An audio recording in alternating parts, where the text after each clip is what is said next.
Hola, ¿qué tal? ¿Cómo están? Vamos a empezar a trabajar la semana del 2 al 6 de noviembre en matemáticas. Para esto vamos a necesitar un juego de geometría, ya que vamos a hablar de geometría. Vamos a trabajar con triángulos. Sobre todo quiero que consigan un transportador, que es lo más importante, y una regla o escuadra. ¿Qué vamos a hacer? Vamos a medir ángulos. ¿Cómo se mide un ángulo? Un ángulo se mide tomando su transportador, colocando el punto central en el vértice, el vértice en el punto central del transportador, la línea o uno de los lados del triángulo en el 0 y el otro viendo a ver hasta dónde llega. Fíjense aquí, el vértice está en donde está el punto A, la primera línea está en el 0, que es el C, y la otra, a ver, ¿dónde llegó? Contamos 0, 10, 20, 30, 1, 2, 3, 4, 5, 6, 7, 8, 9. 39 grados. Bueno, resulta que aquí tiene 180, 170, 160, así están por lo regular todos los transportadores. Porque de este lado hay otro 0. Si el ángulo estuviera hacia este lado, hacia la izquierda, podríamos medir con los de arriba. Pero como esta vez está hacia la derecha, puedo medir con los de abajo. Bueno, fíjense bien en este ejemplo. Siempre a partir de 0. Los vértices siempre van a llegar aquí, a este punto central, y vamos a partir de 0. De 0, es decir, de donde está la A la B, o de 0 a C, de 0 a D, de 0 a E, de 0 a F, ¿sí? Siempre partimos de 0. Por eso les decía, quizás necesiten voltear su cuaderno o el transportador porque tenemos que medir el triángulo, o más bien los ángulos del triángulo, pero tenemos que poner una línea en la A o en el 0. Fíjense aquí, tengo el ejemplo, aquí está un triángulo, es el transportador, el vértice en el punto central, el 0 sobre la primera línea, y ¿a dónde llega? Ese llega a 56 grados. Bueno, tengo tres tipos de triángulos por sus ángulos. Primero el acutángulo. Todos sus ángulos son agudos, es decir, menores de 90 grados. Ninguno de estos se parece a uno de 90 grados. Fíjense en el de al lado. Uno de 90 grados parece una L, hacia el sentido que quieran. Estos se llaman triángulos rectángulos. Los de acá son triángulos acutángulos, pues son tres ángulos agudos. Los de la izquierda, los del centro, triángulo rectángulo porque tiene un ángulo recto, es decir, un ángulo igual a 90 grados. Una L. Y el triángulo obtusángulo quiere decir que tiene un ángulo obtuso, es decir, mayor de 90 grados. Es más grande, se abre más que una L. Fíjense bien en este. Aquí está la L, para que vean la referencia. Este es un ángulo de 90 grados. ¿Llega hasta 90 grados este ángulo? No, es más pequeño. Por eso es agudo. Este también es agudo y este también es agudo. Tiene tres ángulos agudos. Tenemos el triángulo rectángulo. El triángulo rectángulo, dijimos, tiene un ángulo recto, solo uno, si no tendría que ser cuadrilátero. Los demás son agudos, son de menos de 90 grados. Y finalmente el triángulo obtusángulo. Este ángulo mide más que la L que vimos hace ratito, más de 90 grados. Y los otros dos van a ser ángulos agudos. Por el ángulo obtuso, ese se llama triángulo obtusángulo. La semana pasada vimos los triángulos a partir de sus lados, pero dijimos que se llaman triángulos porque también tienen tres ángulos. Entonces, ¿qué van a hacer? Medir cada uno de los ángulos de estos tres triángulos. Vamos a colocar el transportador, ya vimos cómo. Esto en la punta en el vértice, y medimos, movemos el triángulo o movemos el transportador o movemos el cuaderno y podemos medir este otro ángulo y este otro ángulo. Del ángulo recto ya está medido uno, el de 90 grados. Medimos entonces los dos ángulos agudos que nos quedan y lo anotamos. Finalmente el obtuso no está medido, sabemos que es de más de 90 grados, pero no sabemos cuánto mide. Lo medimos y después los dos agudos. Y con eso completamos el anexo 2. Finalmente nos vamos a ir a la página 247 de su libro, que es un recortable. Y vamos a ver cuáles son los acutángulos, cuáles los rectángulos y cuáles los obtusángulos en esto. Y me van a anotar en su cuaderno. Acutángulos son A, B, G, F, por ejemplo. Rectángulos E, I, J, L. Obtusángulos M, B, Z, no sé. Van a anotar las letras de los que son acutángulos, de los que son rectángulos y de los que son obtusángulos. Posteriormente van a recortar estos triángulos y vamos a hacer cuadriláteros. ¿Cómo le hago para hacer cuadriláteros? Voy a juntar dos triángulos. ¿Por qué? Porque los cuadriláteros son figuras cerradas que tienen 4 lados. Entonces voy a juntar dos triángulos y al juntarlos se van a hacer de 4 lados. A esto le llamamos cuadrilátero. Vamos a ver con cuáles puedo hacer cuadriláteros. Vamos a cortar y vamos a mover, aunque no nos queden así tan exactitos, pero lo mejor que se pueda vamos a armar los cuadriláteros que se puedan. ¿Sale? Pues ahora sí, a trabajar, pequeñas. Vamos a trabajar español. Hoy vamos a hablar de los croquis. ¿Qué es un croquis? ¿Alguien había visto un croquis antes? ¿Alguien ha usado un croquis? Si ustedes jamás lo habían visto o jamás lo han utilizado, las preguntas de la página 29 pueden ser contestadas por alguien que sí lo haya hecho. Pero podemos ver este croquis. ¿Qué tiene? Está la casa de Andrés, la tienda, el kiosco, hay flechitas. ¿Conocen este símbolo? Es la rosa de los vientos. Estaba en los mapas, ¿se acuerdan? También está en los croquis. En la página 30 hay dos croquis. Está el croquis de Georgina y el croquis de Felipe. Vamos a ver cuáles son las semejanzas, las diferencias. Y aquí hay unas palabras que están como que raras. Abzn, afrofr. ¿Qué querrá? Sata.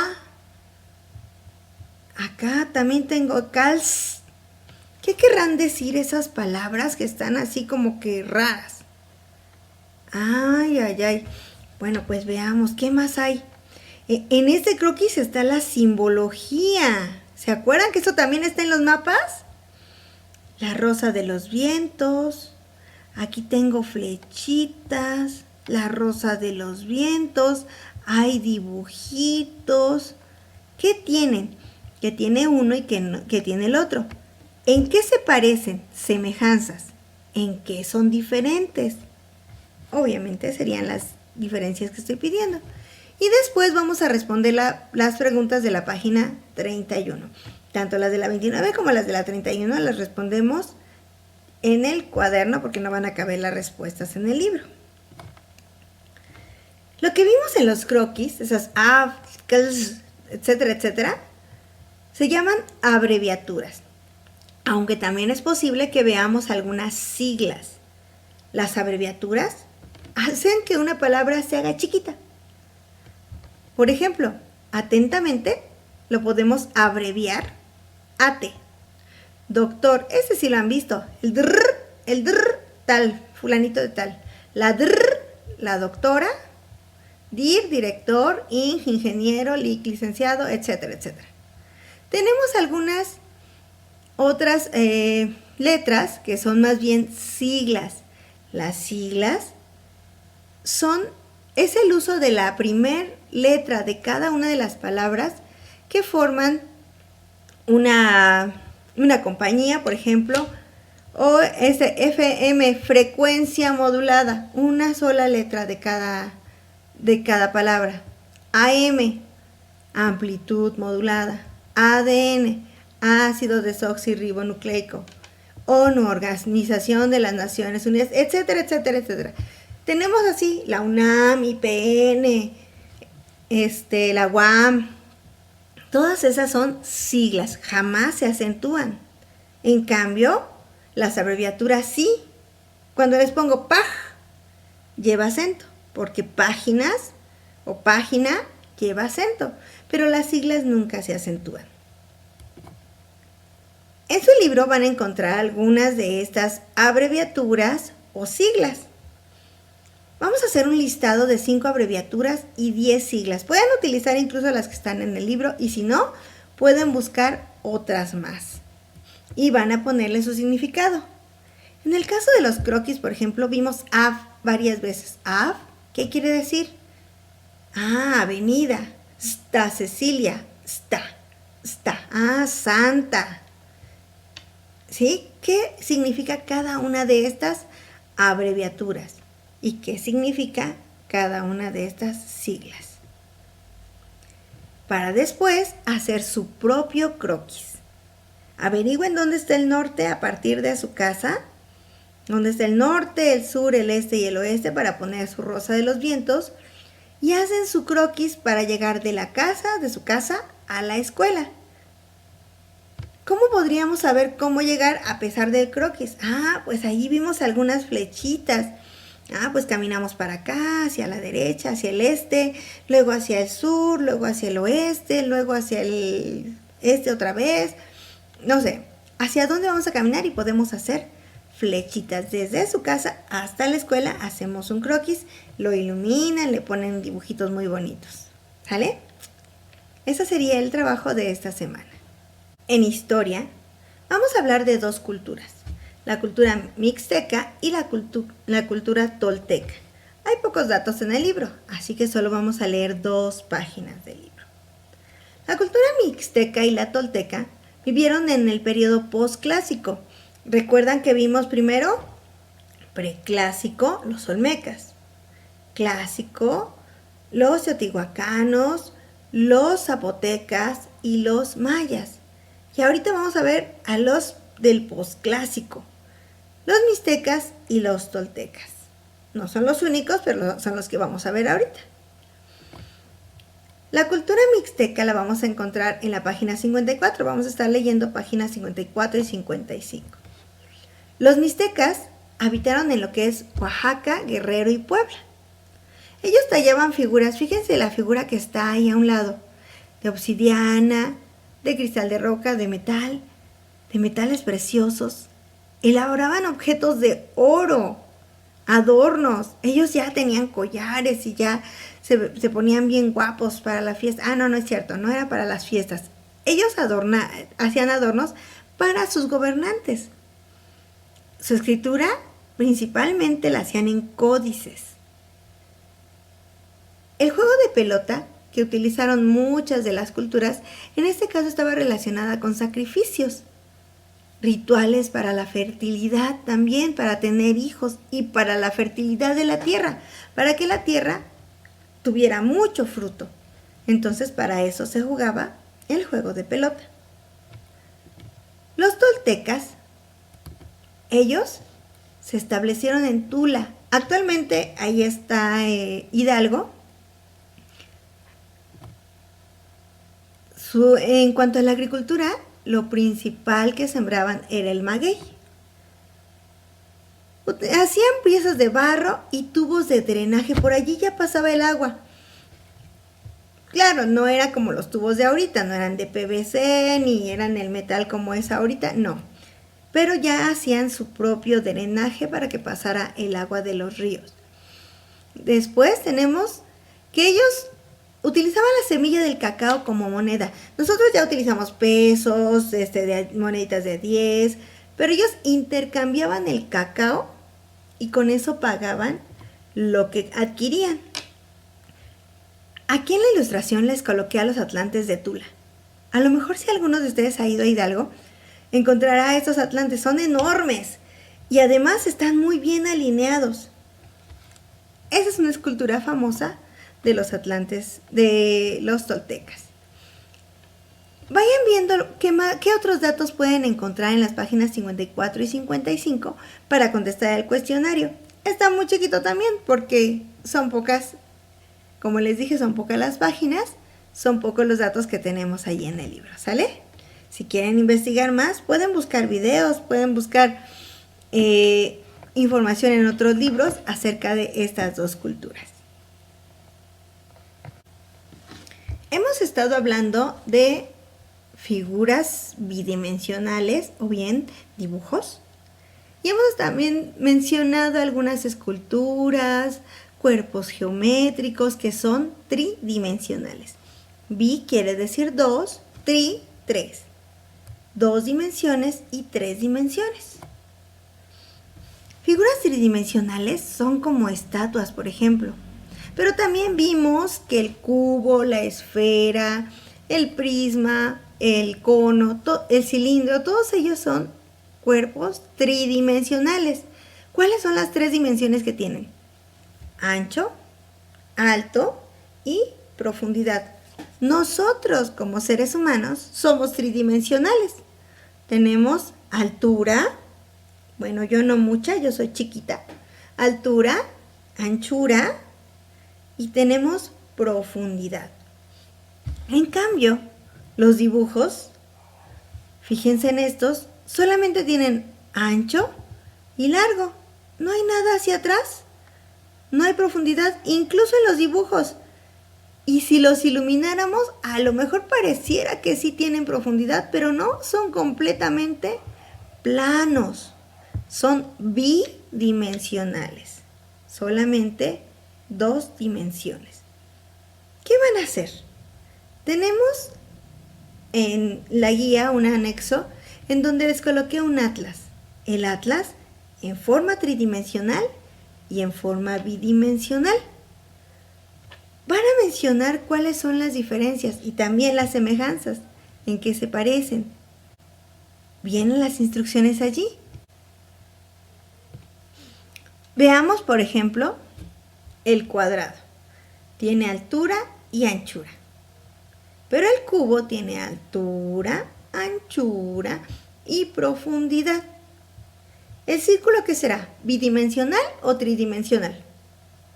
Bi, ¿verdad? Porque tiene altura y anchura. En cambio, la esfera tiene altura, anchura y profundidad. Este adorno que está de este lado tiene dos dimensiones, alto y ancho. Pero en cambio, el de al lado, altura, anchura y profundidad. Por lo tanto, son tres dimensiones. Así que vamos a mencionar entonces las diferencias entre uno que es de tres dimensiones y uno que es de dos dimensiones. Y luego van a colorear el de dos dimensiones. ¿Sale? En formación cívica y ética vamos a hablar acerca de la toma de decisiones. ¿Cómo tomamos una decisión? A veces se nos ocurre algo, pero tenemos que saber de qué manera vamos a tomar la decisión correcta. A lo mejor tenemos varias alternativas. Vamos a analizar, vamos a checar qué es lo mejor y sobre eso tomaremos la decisión. Podemos hablar de cómo tomamos la decisión cuando estamos con nuestros amigos y queremos jugar algo. ¿Cómo decidimos qué juego haremos? ¿Qué reglas utilizaremos? O bien en casa, ¿cómo toman entre todos las decisiones para hacer algo nuevo? O en la colonia, ¿cómo toman la decisión para elegir al representante? Si no sabemos, podemos preguntar a algún adulto.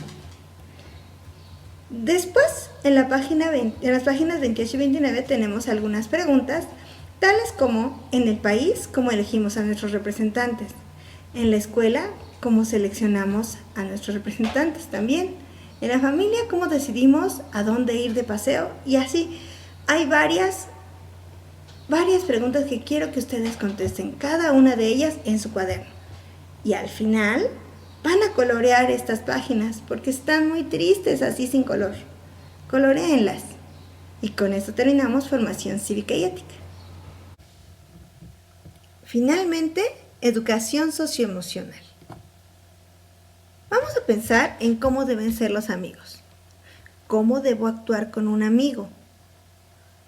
¿Cómo debo actuar con la gente aunque no sea mi amigo? ¿Puedo discriminar? ¿Me pueden discriminar a mí?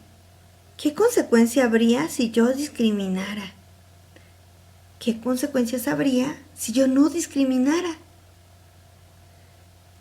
¿Cómo debo tratar a quien es mi amigo? Y vamos a pensar en nuestro mejor amigo, nuestra mejor amiga. Y en el anexo 3 que les coloqué, vamos a escribir 3 cualidades, 3 cosas buenas de mi amigo. Y luego vamos a leer los enunciados que vienen abajo y vamos a palomear aquellos que sí son adecuados para mi amistad con esta persona. Por ejemplo, si dijera allí, debo respetar su punto de vista. ¿Será bueno para mi amistad? ¿Sí? Lo palomeo. Debo quitarle sus juguetes. ¿Sí será bueno? No, entonces no le hago nada. Solo voy a palomear lo que esté bien. ¿Sí? Así que adelante. A trabajar. Nos vemos. Cuídense, no salgan de casa.